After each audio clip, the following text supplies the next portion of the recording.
you can sit over here for a second. I'm going to make a couple quick remarks, and then away you go.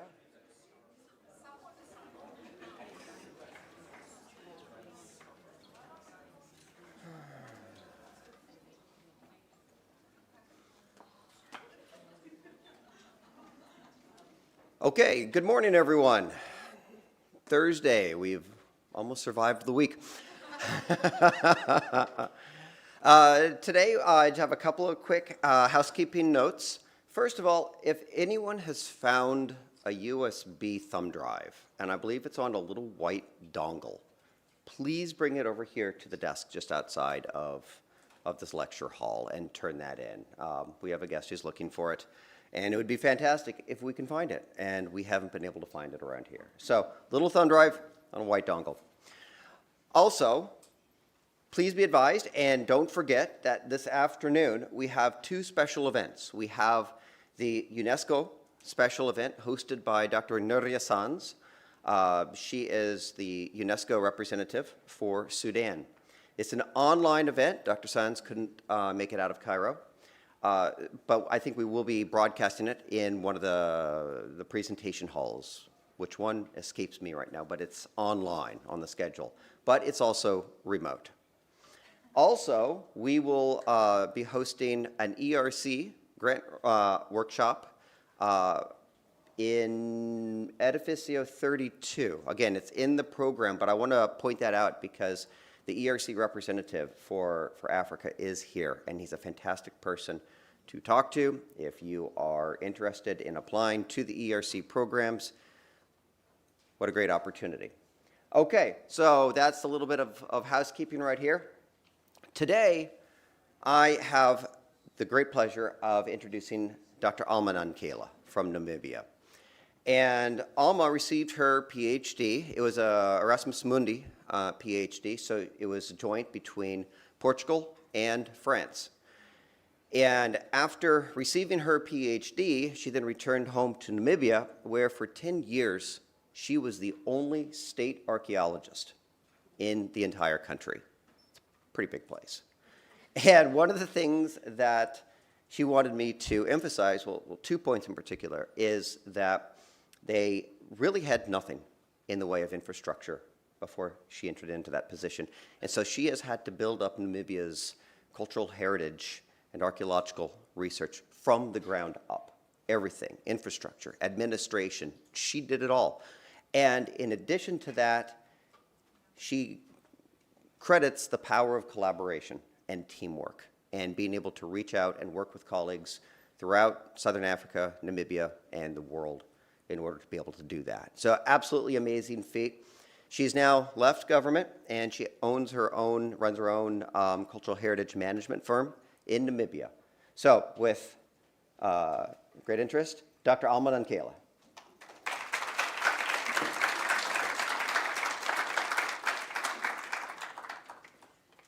Wow, what an introduction. Thank you very much. Good morning, everybody, and thank you for joining me this morning. First of all, I would really just like to thank and express my gratitude to SAfA organizers, first of all, for inviting me here, for giving me this platform, because I still believe that I don't deserve it, because I was just a SAfA member since 3 years ago. And I feel like there are much more seasoned archaeologists that deserve to stand here rather than me. My contribution in Namibia, I just feel like it's quite minimal. Therefore, it doesn't deserve the stage. So, of course, I worked for the Namibian government for 10 years. I was the only rock art archaeologist at the National Heritage Council, and my role was just to be the rock art archaeologist. But our country really did struggle to find homegrown archaeologists, and this is one of the reasons why archaeology as a discipline didn't really develop until just after I came. But I have to give credit, especially to most of the international researchers and also local researchers that have already built up data. So when I arrived at the institution, there was no policy, there was no operational framework. I have to study. I didn't even know the archaeological landscape in Namibia. Namibia. I didn't even know who was doing that, how many people were archaeologists, probably my ignorance, but I literally have no idea what I was leading myself into until I realized that in as much as this is, I'm alone, it's a mammoth task, but I need to work with those individuals within the country, within Southern Africa, and the world at large. And we were able to really sort of like build the system, the archaeological system from the ground up without really resources. You know, I was told this is the department, there is nobody, there is nothing. So that was quite a challenge, but I was ready because I was born in exile during the Namibian liberation struggle. So one of the emphases that when we were being repatriated back to our country, well, I have never lived in Namibia before, was that it's our responsibility as the new generation to build up our country. We have nobody else to do this. Namibia has to do it. So it's a collective responsibility to make sure that each and everybody, you find your own path and see how you can contribute the little you can to the country, because it's our country, because liberation struggle was quite long. Namibia was first a colony of Germany for probably 24 years. Then we have to endure another 100 years of colonialism from South Africa, I'm sorry. We have to say these things.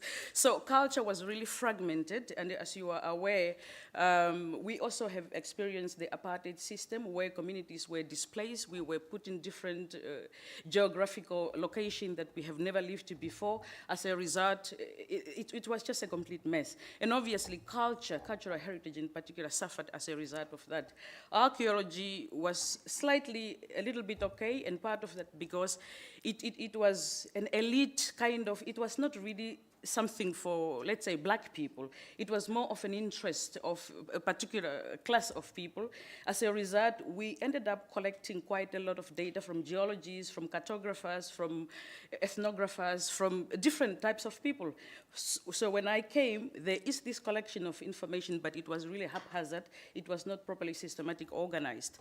But let me bring back to you to my presentation today, and it's about, we are at a crossroad of many things. But I do believe that Namibia, or Africa at large, has been at a crossroad for so many years. And I'm just going to highlight some of the issues that we have been dealing with. And it's probably one of the particularly administrative issues because as I stepped into this role, I was told you are a rock art researcher, so you have to do research. But there was nothing guiding me to do research. So as a result, I dedicate most of my life basically building the system up for me to be able to do research. And as a result, I really have a very limited research life. So how does this thing work? Is it? Okay. Yes? Ah, okay. Okay. To point. Perfect. Thank you. Is it here or is it there? Well, I always say archaeology is really a global phenomenon that is found almost on every continent, with an exception of Antarctica. Archaeology is that phenomenon that brought us together. I don't know if all the continents are represented here, but it's found everywhere, with an exception of Antarctica because it was too cold for human habitation. So among those archaeological sites, rock art is really one of the important remnants of human prehistory that is also found everywhere, only if there is rock. If there's no rock, there's no rock art. So in terms of database, we don't really have, and I'm quite shocked that today we still don't have a reliable database on how we can quantify which region has more, but I do believe that Africa has more. But the majority is still undocumented because we don't have enough researchers. But so far, this is what I can pull out, that obviously we have significant portion of the world archaeological record, and today Africa's database somehow is still unknown, but those that knows, in terms of rock art, for instance, we have 3.5 million figures. In Southern Africa, which is this region here, has more in terms of concentration and distribution and so forth. And we don't have even data comparing how many paintings over engravings, but so far data points that rock paintings in Africa or in Southern Africa are much more predominant compared to others. And the tradition that is attributed to rock art, for instance, in Southern Africa is hunter-gatherers, Iron Age farmers, and pastoralists or agriculturalists like me. Now, let's talk about Namibia. Where are we? We are somewhere here at the end of the world, as I used to say. What do we know about archaeology in terms of Namibia? What do we know? Anybody have an idea? Have you heard about Namibia before? If so, in what way?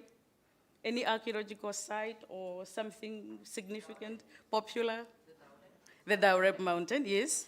So some will say the White Lady of the Brandberg. You know, it was discovered in the 20th century, as many other Southern African countries. But what is more particularly interesting with this figure is the fact that when the first European came to Africa, especially in the Brandberg Mountain, they thought, yeah, it's not possible the local community could create such magnificent artwork. And then the anthropologist from France, Abbé Breuil, came, and obviously he fantasized a little bit of the physician, Mediterranean. It can be the local community. Brandberg must be visited by the foreigners. But obviously, most of the theories concerning issues of authorship of African art, the origin and the chronology were dismissed as research progress in our region. Namibia is also well known to have one of the world's largest, rather oldest portable rock art, and that is the Apollo 11 in south of Namibia. It's dating, I think, between 25 to 35,000, which is a similar age of Chauvet Cave in France. So it's probably those two cases that I can mention. Now, in terms of archaeological site distribution in Namibia, it's largely influenced by the geology. This is the map of Southern Africa. You have Namibia here, Angola, and others. But look at this beautiful escarpment. These are all mountainous regions. So if one would guess where you are likely to find archaeological site in Namibia, voila, you have it right there. You don't need to look further. So let's look at the distribution, which is actually the truth. So every single dot that you see here is an archaeological site. And the archaeological site can be, the scale differ on the ground, okay? It can be a boulder, it can be an isolated boulder in the middle of the Namib Desert, it can be a mountain, it can be a river, it can be basically anything. So we are quite rich in terms of the distribution, the concentration, the typology of archaeological heritage that we have in Namibia. And so far, the database, the internal database at the National Heritage Council, we were able to harvest when I came in to sort of like put everything in order. But it's in the Microsoft Excel. It's not really a database, but it's a beginning for further building of the future databases. We have so far 3,000 sites. But according to the African Archaeology Archive Cologne, which has done a magnificent job in Namibia, especially in the Brandberg, basically all over Namibia, they were able to harvest as much as 10,000 sites in Namibia. Now, of those, 1,500 are prehistoric rock art sites, housing more than 70,000. So I have a lot of work to do still, even though, yes. Now, again, we don't have reliable records to indicate the percentage of rock art, rock engraving compared to rock paintings, but obviously paintings are more dominant in terms of figures. Now, let's look at some of the beautiful landscape of Namibia. Namibia has two deserts, okay? The Namib Desert and the Kalahari, so it's quite dry. So, but it's also, most of the time, it's very flat, like this. And then all of a sudden, you see an Insenberg rising up above the plain. So that is how it is. So it is incredibly difficult to conduct archaeological research because of that. In terms of accessibility, even managing these heritage resources, because a lot of these areas are not habitable. Nobody lives there. Very few individual community. As a result, there's a lot of management challenge we are experiencing in managing this site. This is the, the sandstone from Tweefontein. This is Rongo Mountain. These are the desert pavement where we recorded also Bantu rock art. This is Spitzkoppe, this is basalt, and that's just the Namib Desert where you find a lot of surface material, basically. Now, in terms of highest concentration of archaeological sites, these are recorded in central Namibia. This is the mighty Brandberg Mountain, and this is the Erongo Mountain, which means that Spitzkoppe Mountain might likely be somewhere, I'm still debating with myself, probably there. So these key areas, I want you to remember them because we're going to talk quite about them a lot. This is the Erongo Mountain, the Brandberg, and Spitzkoppe. So I spent nearly 10 years of my life doing research here in collaboration, obviously, with my French colleague, where I was trained. And let's have a look at the Brandberg. What do we have so far? The Brandberg, which is rising above 2,600 meters above sea level, is Namibia's highest point. Now, this area has been mostly occupied by the hunter-gatherers, today the descendant of the San people. We still have a group of those individuals as part of our population, but unfortunately the majority, not just the majority, but all of them don't even live near rock art regions anymore because of the Ordendal plan, which actually misplaced everybody and we were taken to different areas. It's such a shame because perhaps one would say if they were still living here, they were still probably creating rock art, but it's not the case anymore. The tradition basically ended 1,000 years ago, okay, with rock art in particular. So in Brandberg you find 1,000 site, in the Rongo Mountain, 600 site, but we haven't finished with the Rongo Mountain yet. We have done probably just, not even 10%, probably I can say 2. So this is the largest Insenberg in Namibia in terms of diameter, but it's not the highest. And then obviously Spitskoppe is like a group of individual sites, you see. They are right here. So it's like Insenberg connected to each other. And then, like I said before, the rock art tradition in Namibia is attributed to the descendant of the hunter-gatherers, the herders, and the Iron Age agriculturalists. Now, in studying rock art, there are obviously differences within these traditions in terms of techniques, in terms of subject matter, economic and experiences associated with the belief and ritual system of these groups. A lot has been said about them by Lewis William and other anthropologists who really dig deeper. So in Namibia, there have not really been ethnographic study in relation to a descendant of hunter-gatherer and rock art, but we draw some kind of similarity from the Southern African region where studies have been done. Now, again, another map of Namibia indicating the distribution of archaeology. In terms of chronology, apparently we have some material that are dating from 1 million years ago. I'm not sure if those were done by human, but rather hominids. And then, but the last 10,000 years, which we call the late Stone Age in Southern Africa, has really produced quite an extensive archaeology in Namibia and in Southern Africa in general. And most of the art, or most of the site include rock art, grave, stone feature, hunting blinds, huts, surface scatter of lithic artifact, potteries, beads, and so many others that I can't mention today. So it's quite rich. And each and every dot that you see here in the map represents sometimes, sometimes you can find a group of archaeological sites providing different typological archaeological features, but sometimes you just find rock art and there's no stratification, there's no any evidence of habitation. It works like that. So that's how it's classified. Now, obviously, we talked about the Great Escarpment in terms of geology. This is another relief map of Namibia just to indicate that geology played a very important role in determining what you are likely to find, especially rock art, in certain specific geological features.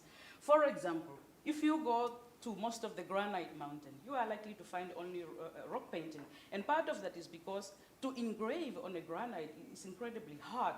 So, and that's the reason why we are able to predict, even with aerial mapping, to know the likelihood of finding specific archaeological features in the landscape as a result of that. And then you go to sandstone areas such as Twyfelfontein, Mikbergen, and so many other areas in there. You can find rock paintings, but the majority will be engravings, and part of that is because sandstone are easily engravable compared to others. And then you have dolomite, you have marble, you have any other thing, but some sites, they will surprise you. I will give you an example of Twyfelfontein and Brandberg. You have one geology, which is sandstone at Twyfelfontein, but you find 2 genera of rock art existing on the same rock. Voila. Thank you, our ancestors. Okay?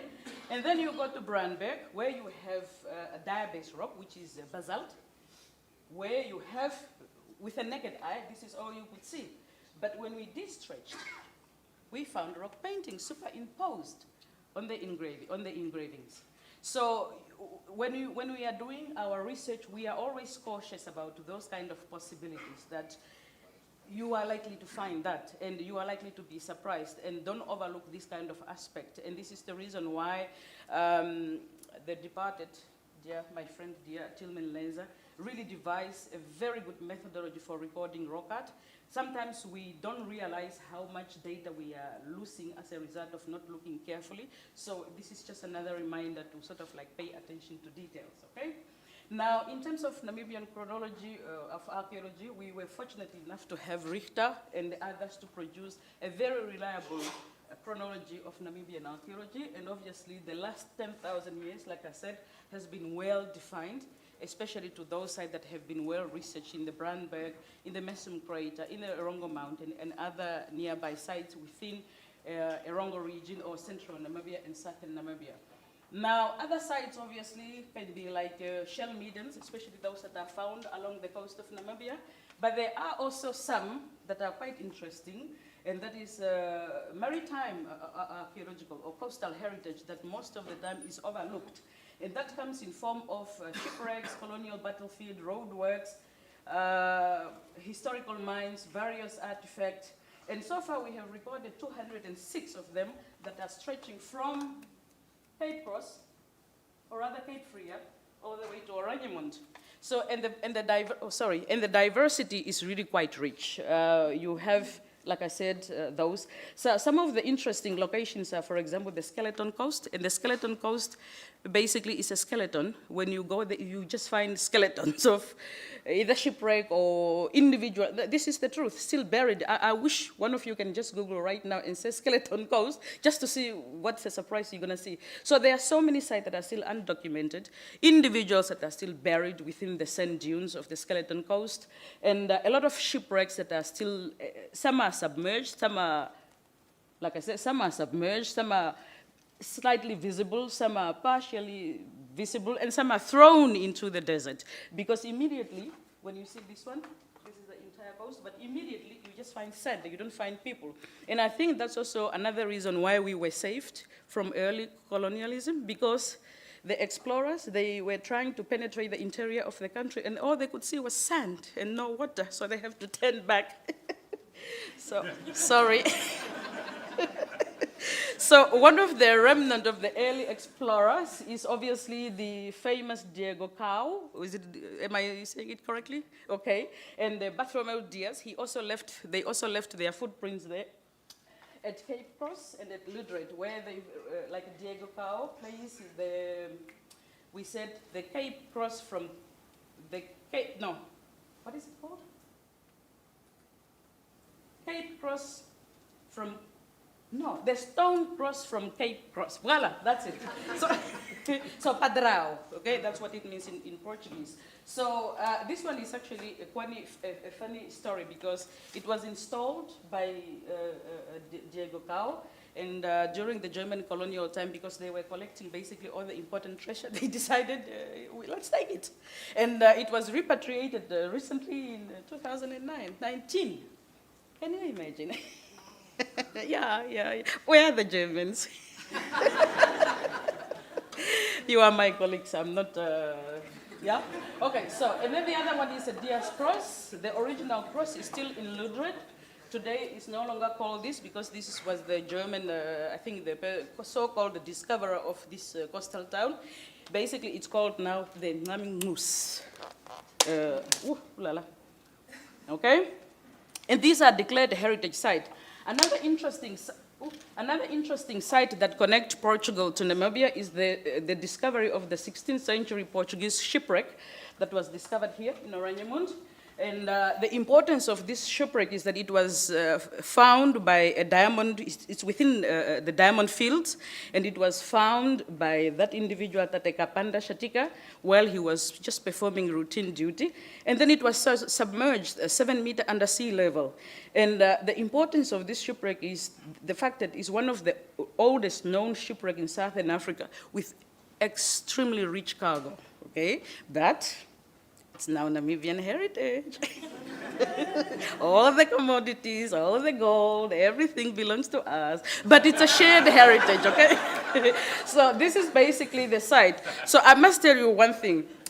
This site was, at the same time, I was a second-year student, probably third-year student at university fourth-year student at university when it was discovered. I couldn't swim, but we were told, you are going to excavate the ship under 7, how are we going to do that? So, there were many of us, they have to build an artificial wall to sort of like pump all the water out so that we can work, and that's a result of that.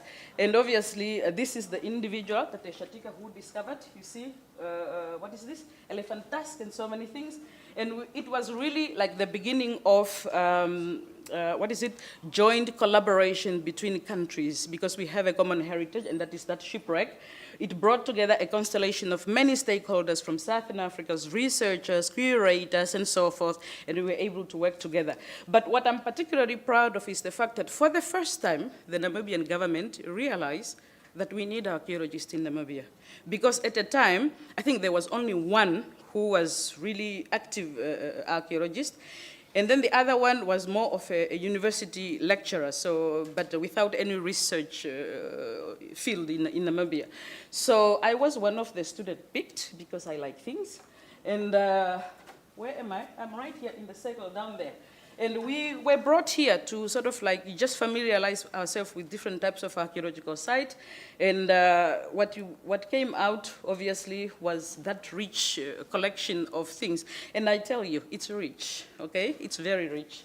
Gold, you know, silver coins, some astrolabes, so many things, copper ingots. Those were really, so much. And that's the reason why the ship sank, because the what is it?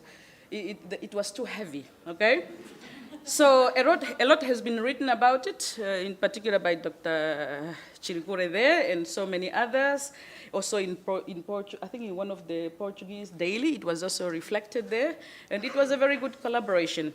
And I just want to bring you to that attention that now, or rather before, Namibia always had a heritage legislation. Obviously, it has to be repealed and reviewed and so forth to be inclusive. So before independence, we have the Bushman Relic Protection.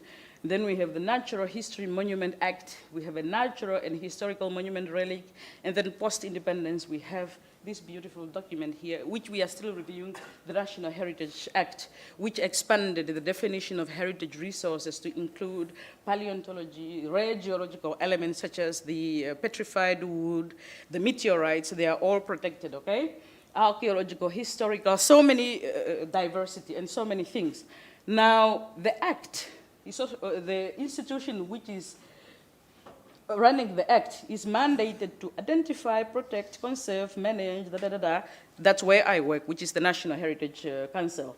Now, the Act prohibits any removal, even, you can't even touch it, okay? Any removal, any altering, any encroachment, any damage, any surface collection without a permit. And that's fantastic, okay? And then the council is supposed to maintain a register, but like I said, it's still in the Microsoft Office Excel. It's not really a register, but it's better than nothing, okay? So in 2015, I then developed, together with the support of so many GIS, I'm not a GIS specialist, a system called NARI system. It's supposed to be a proper database, but it launched, it was quite good.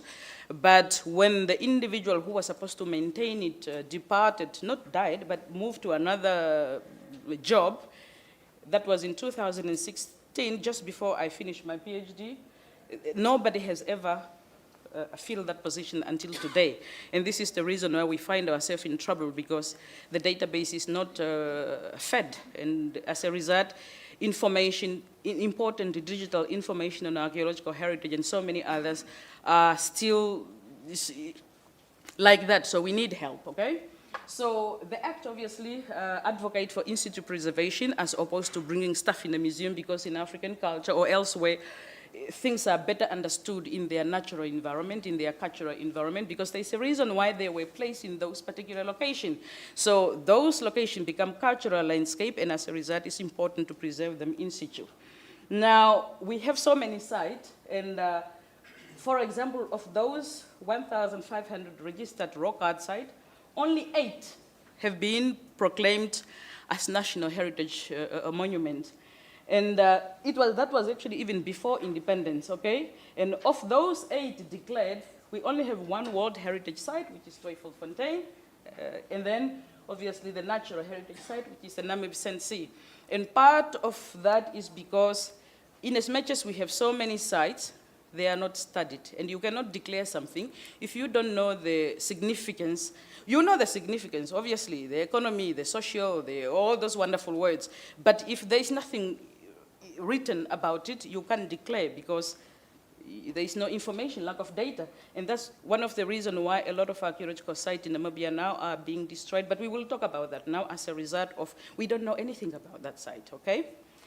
Now, yeah, before I go to that one. So post-Namibian independence, only one archaeological site was declared, and that is the site where we spent nearly 10 years of our research work, kind of, in the Erongo Mountain. This is the mountain. This was my PhD, and I was privileged to work with the descendant of the hunter-gatherers in locating rock art site, in interpreting a lot of things that I couldn't understand, for example, spores, animal figures, and so forth and so forth. They don't practice their culture anymore. They are basically just employees of the farm where we have worked, and therefore they were still instrumental in educating us about rock art and so forth, because they understand this kind of heritage far more much better than us. And it's nearly the same individual, if you follow, for example, the work of Dr. Tilman Lenzer, it's the same people that were taken out of Namibia to go and interpret rock art in, I don't know what cave, was it Chauvet in France, or which one was it? There's a wonderful documentary about it. You can actually just Google it now so that you don't forget. So they did a wonderful job. So what they thought, and this documentary is amazing, because what centuries of interpretation of what they thought it was, when the San people came, they just said, no, that is that, that is that. And all of the sudden, you know, our eyes were wide open. Just to make it important that if you are fortunate enough to have indigenous community whose ancestors have created things like this, it's high time that we start relying on them, employing them, and then involving them in archaeological research. Because if we don't understand them, I'm not coming from the descendant of hunter-gatherer, I'm from the pastoralists, because we like meat. So, so it was food and other things, meat and other things. So they were really wonderful. So I just want to leave it there. Now, the biggest problem in Namibia is that in as much as we have a wonderful legislation, there is no regulation. 5 minutes, oh my Lord. There is no, I'm gonna be fast. There is no regulation concerning, for example, how do we assess archaeological site, or how do we assess heritage site in relation to the infrastructure development in the country? We have the Environmental Act, which is basically talking about you need to do heritage impact assessment, but there was no regulation of it. Obviously, that part of component would identify, for example, if there are heritage resources and where they carried out by a qualified person, and then you can examine what are they falling within the footprint of the project, were they correctly identified, recorded, reported, interpreted, and so forth? Are there proper mitigation employed to sort of like protect those sites? And as a result, we have problems of large-scale coring that are really disturbing archaeological sites, systematic destruction, disruption of cultural landscape, disturbances and damage to ecosystem and geological integrity. I mean, you find a very beautiful mountain that is basically just cut. The portion is gone, and that portion contains rock art and other archaeological features. Very devastating. And then obviously, when you have situations like that, the scientific value of that particular site is already compromised. And then we have other impact, outright destruction of resources, camping in rock shelters, and so many things that are compromising the integrity of archaeological site. And I'm gonna give you a couple of examples. This is the Spitzkoppe mountain. This is Pontok, this is Gross Spitzkoppe. Am I pronouncing that correctly in German? Gross? Gross Spitzkoppe, meaning large, big Spitzkoppe, and then Klein Spitzkoppe, which is like a small Spitzkoppe. So the activities are actually taking place here. You see? So this is the mountain. All those dots that you see, the red dot with the black circle is rock painting site, and the other dot represent, for example, surface scatter of archaeological material.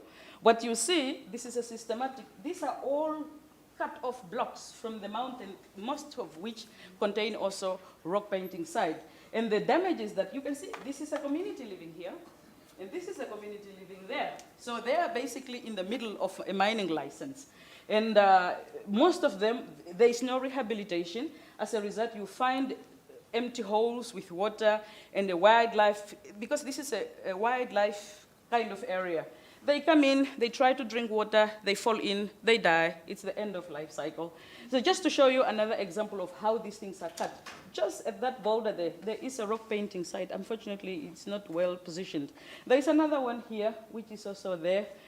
And there's another one here, which I have to de-stretch just to show you.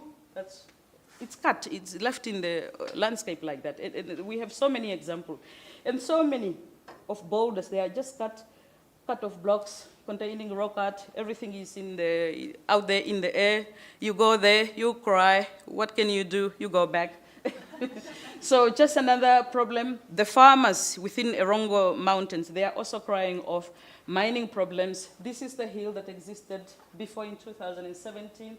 During the mining, after the mining, this is how it looks now. It's gone with rock art. Another classic example, I think I took Floho and David there, Chohorongo. This is the case. Part of the mountain is cut, lots of rock paintings. And what this site saddened me, because it's probably one of the sites I've seen in Namibia with incredible handprint, which is very rare in the inventory of rock art database in Namibia, and it's destroyed. And then obviously so many issues. Small miners are granted mining claims. Those farms, they contain rock art. They don't ask consent from the owner. They enter, and then the owner finds them camping under rock shelter containing rock art. I mean, you can imagine what they are doing there. This is what we found and recorded. It's very sad. Okay? And then we go to the Ministry of Mines and Energy to find out what exactly do you know about archaeology and what other archaeological features or site or landscape are under exploration. So many, the entire, for example, Erongo Mountain, which is highlighted in the other map, is under EPL, under mining. Some are active, some are suspended, some are yet to be issued. The whole thing is just a mess. And of particular is both large-scale uranium and small mining, dimension stone and stuff like that. And then if you go to the website of the ministry, you find them saying things like, if you are a valuable mineral collector, just go to Spitzkoppe, Erongo, and Brandberg.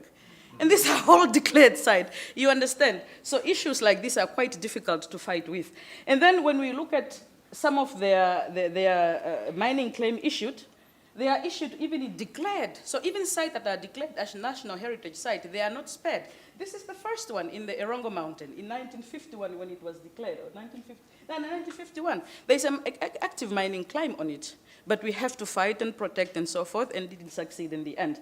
And then when we dig deeper, that's when we really started to look at these things carefully.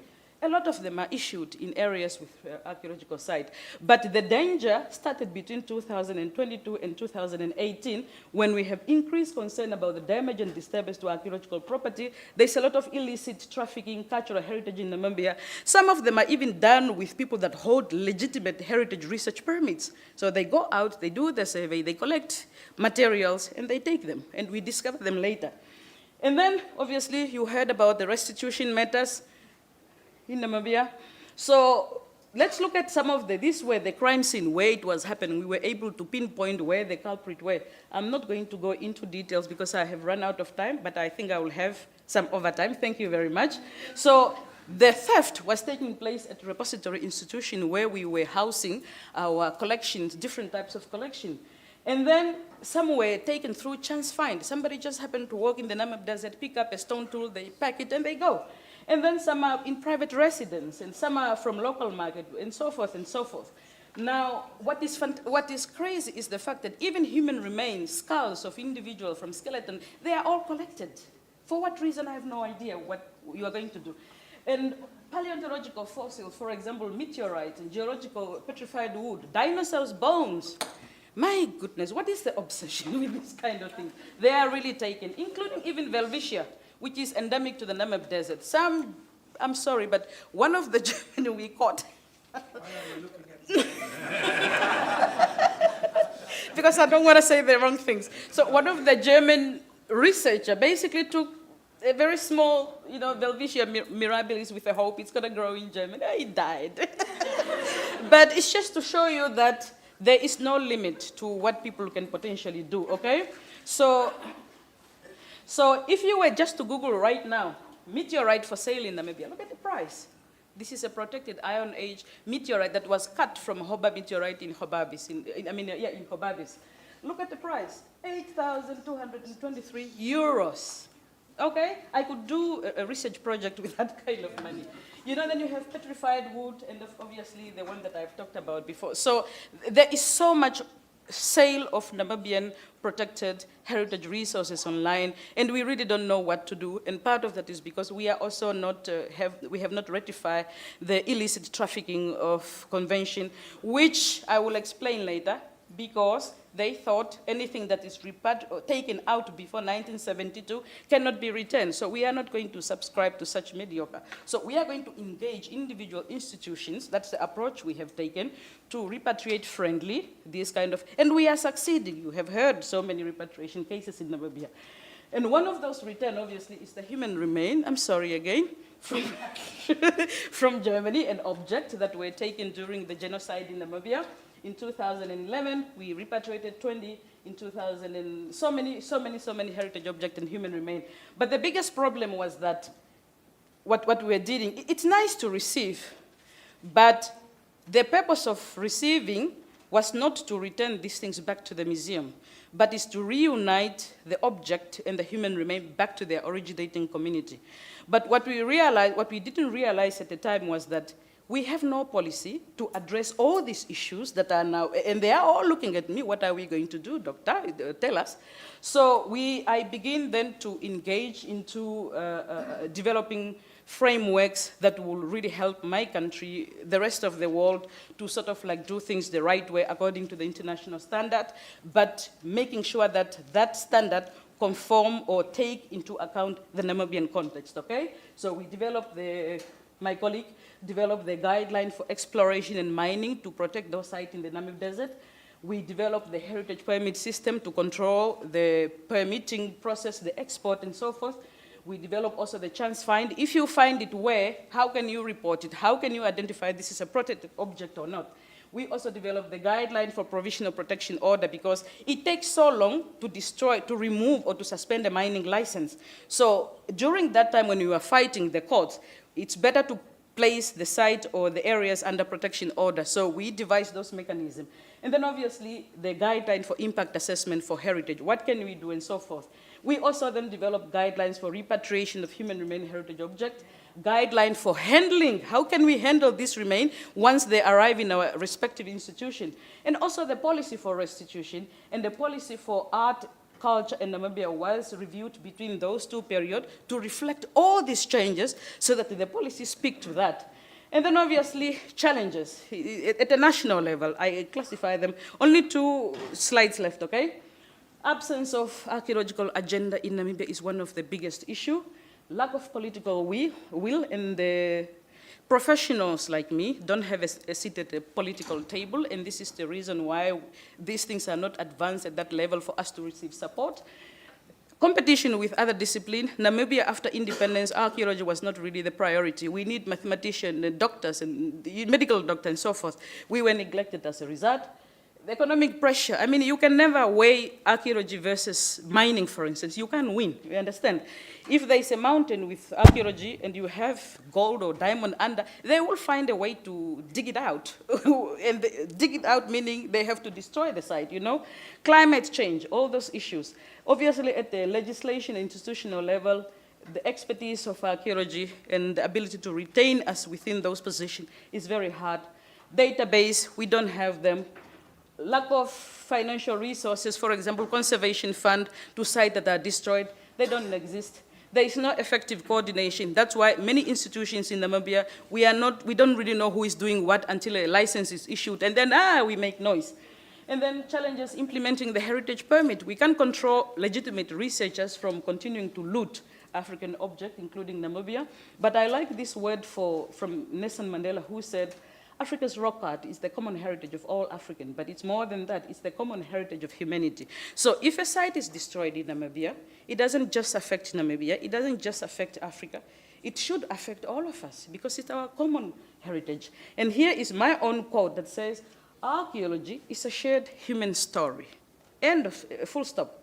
More than that, it's that connecting thread that bind us all together, all of us that are sitting here, is because of archaeology. So it's our shared responsibility to care what is happening in Africa, in Israel, in Canada, in what, when it's come to archaeology, because it's our heritage. And these are just some of the, yes, I know. These are just some of the way forward. What can we do in addressing these challenges? Research techniques, cross-cultural collaboration, my colleague have talked about it, vigorous community involvement, because most of our archaeological sites survive as a result of communities. Without them, they will be gone. Joint funding opportunities. If you have a project in Namibia, you have to reach out to us for us. We can advise you even better which area are much more critical, because we don't have an agenda, which is a national agenda. But if you speak to individual researchers, we will be able to guide you as to what are the priority areas, because we are coming from this region, okay? So the global challenge that our heritage faces should not divide us. You can't say it's a Namibian problem, it's an African problem. No, it's our collective problem. Let's share that responsibility.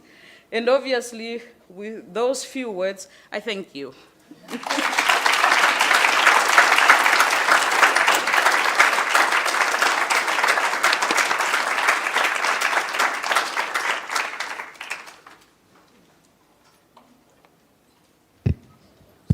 Thank you very much, Alma. We are running a bit late, but I'll have time for 1 or 2 quick questions.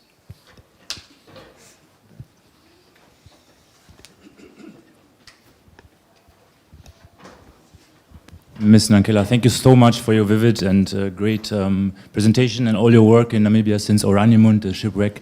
Thank you so much. I'm actually one of those Germans also, but I spent my youth in Namibia, so I learned a lot from and in Namibia. My question is a bit of a visionary one in terms of the databases. You mentioned there's your Excel database, there's the one which stopped in 2016, and then there's also the work in Cologne. Yes. What is, from your side, your wish, your vision to combine them, to bring them to a new level, let's say? The only problem right now is the fact that I don't work for the state anymore, but I am one of those persons that are really advocating to have a proper database, because I started one, it didn't work. But the vision is really to get some kind of assistance, not financial, but just individual, collecting data together from different countries where the data are being stored within Namibia, and countries that hold Namibian, I don't know, object or inventories. And then we combine or integrate all this data, and we produce something like a user-friendly database, which we can even share with within the stakeholder within Namibia. Let's say Ministry of Environment and Tourism, Ministry of Mines and Energy, to sort of like push them back to sensitive archaeological, just heritage sites in general. If we can have any organization that deals with the building of database, helping institutions, particularly government institutions, working together with researchers to build such kind of database, I'll be the first one to run to you. Just tell me when. Yes. There goes 1, 2.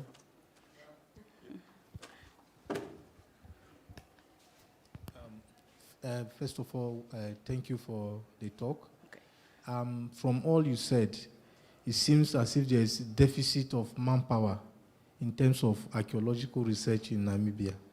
Mm-hmm. So what practical steps have you taken to raise more archaeologists, the younger people, in, studying archaeology in Namibia? What have I done? I've talked enough, okay, with the government. 10 years I spent at the government institution. One of my own personal challenge was not even having a technical assistant, being a field archaeologist or office archaeologist and so forth. We have spoken because archaeology or heritage in Namibia falls under the Ministry of Education and Culture, which is basically the overall body responsible for education system in Namibia. We have advocated for scholarship opportunity for Namibian, particularly homegrown Namibian student. There is not really so much interest, and I don't know if it's attributed maybe to the course that is being offered at university, because the enrollment rate is very, very, very, very, very low.